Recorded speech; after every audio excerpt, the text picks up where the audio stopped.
Thank you. My Lords, it's a pleasure to follow the Noble Lady Baroness Goody and to share her passionate concern about the level of inequality that's affecting people, children's start in life, that affects people throughout their lives. I also note taking pleasure in taking part in this debate. I'm particularly glad that the Noble Lady Baroness Kidron brought her expertise to this afternoon's session. And I think was particularly interested in the Noble Lady's focus on advertising built into apps, built into systems that parents feel like they're doing the right thing by exposing their children to.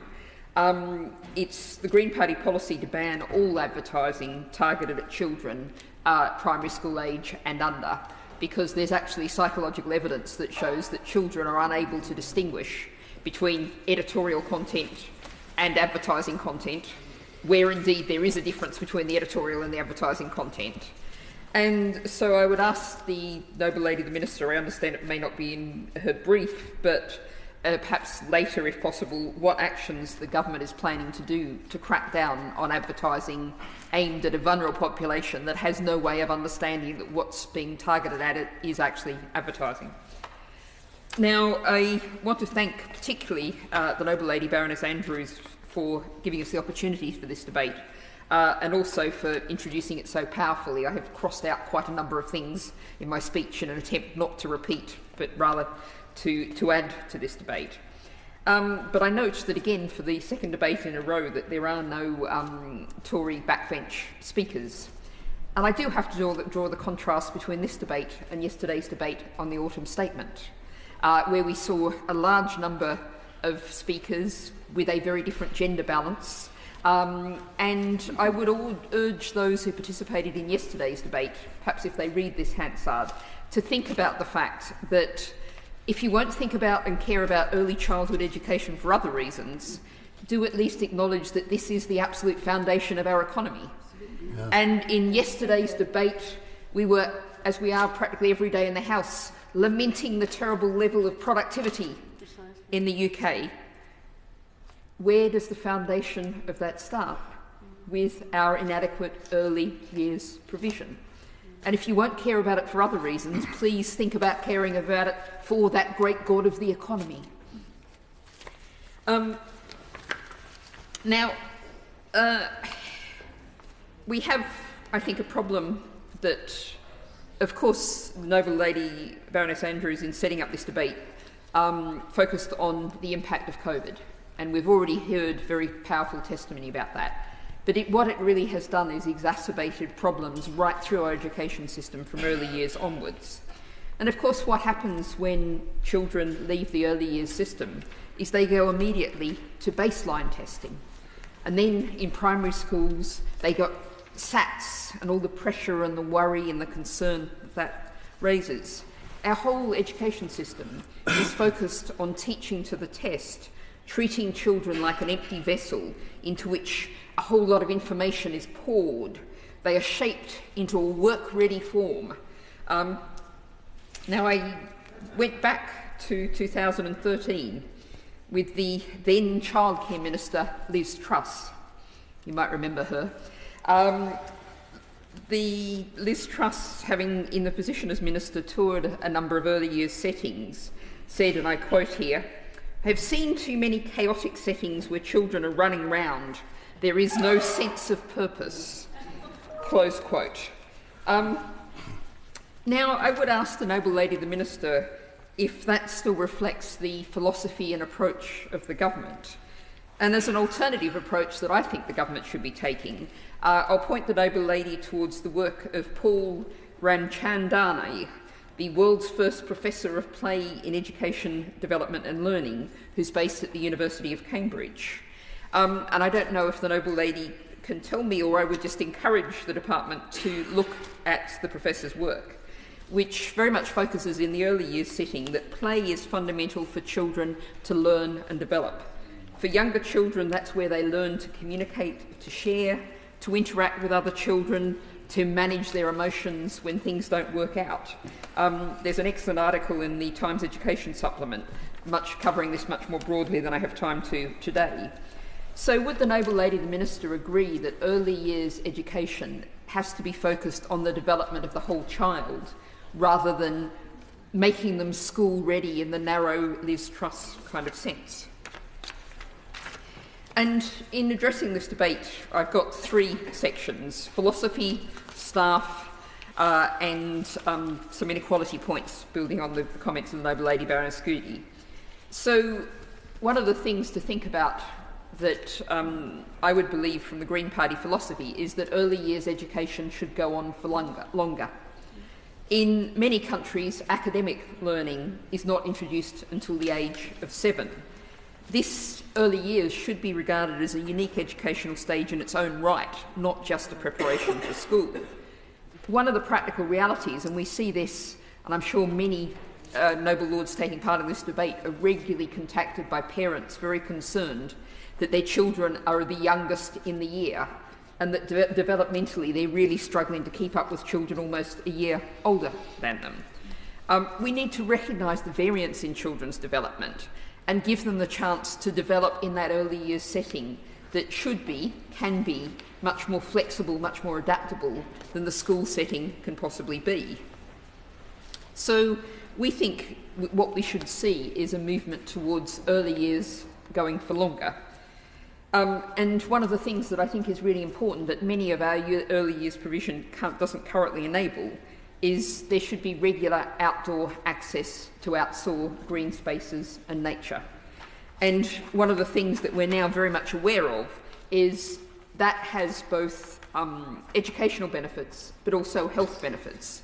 The human microbiome, we now understand, is crucial to our well-being. Being in natural environments, playing in the mud, has all kind of health benefits that sadly so many of our young children in early years setting and in their home environments simply do not have access to. And the science is showing us that there is huge actual benefits. So I don't know if the Noble Lady the Minister would be able to offer me any hope that the government would acknowledge the importance of that exposure to the natural world, the actual physically being in the natural world, and whether there are any plans by the government to increase that opportunity. Now I come to the issue of staffing, and the Noble Lady Baroness Andrews has already covered quite a bit of this, but I am leaning very heavily here on the Early Education and Childcare Coalition report prepared with the Women's Budget Group.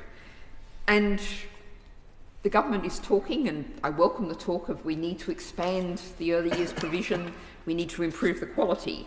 But of course, the figures from this coalition show that 57% of nursery staff are planning to leave their jobs in the next year. And 2/3 of nurseries already report average waiting times of 6 months for a place. We have a situation long-term situation, where car mechanics are generally paid far more than childcare workers. And of course, that's a very old feminist commentary on the gendered nature of those two roles. But we have to actually acknowledge that this is crucial for all of our futures, and we need to really be valuing our workers.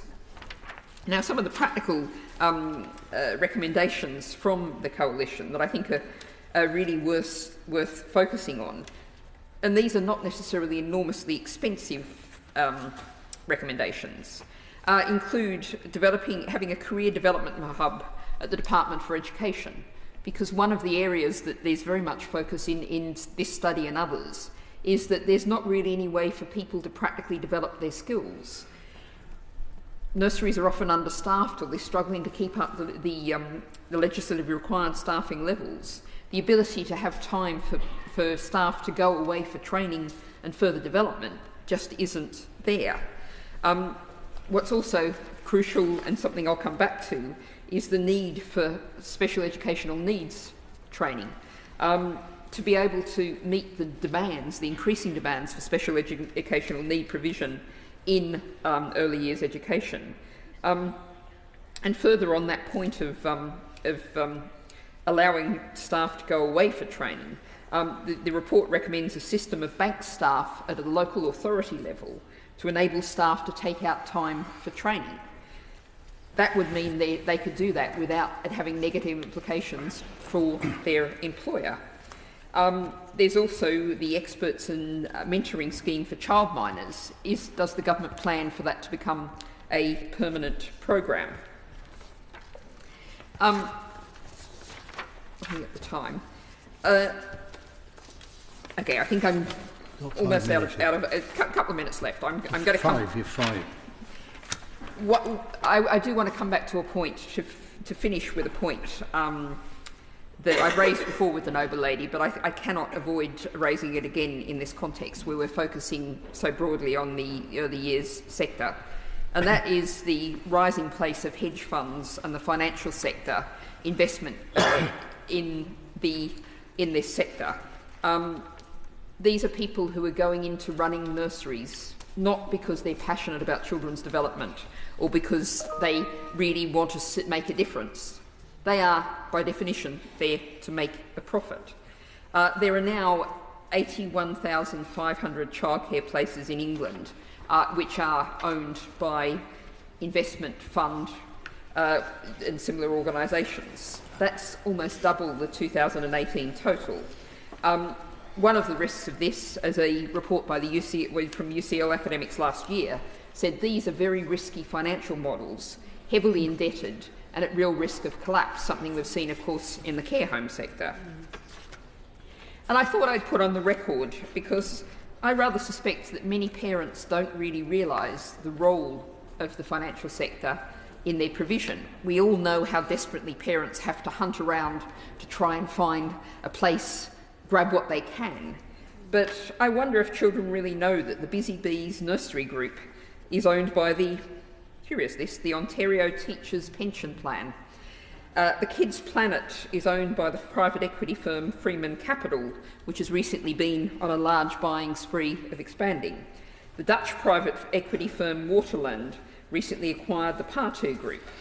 The London-based Oakley Capital owns what it renamed as the Bright Stars Nursery Group, which is one of the fastest growing areas.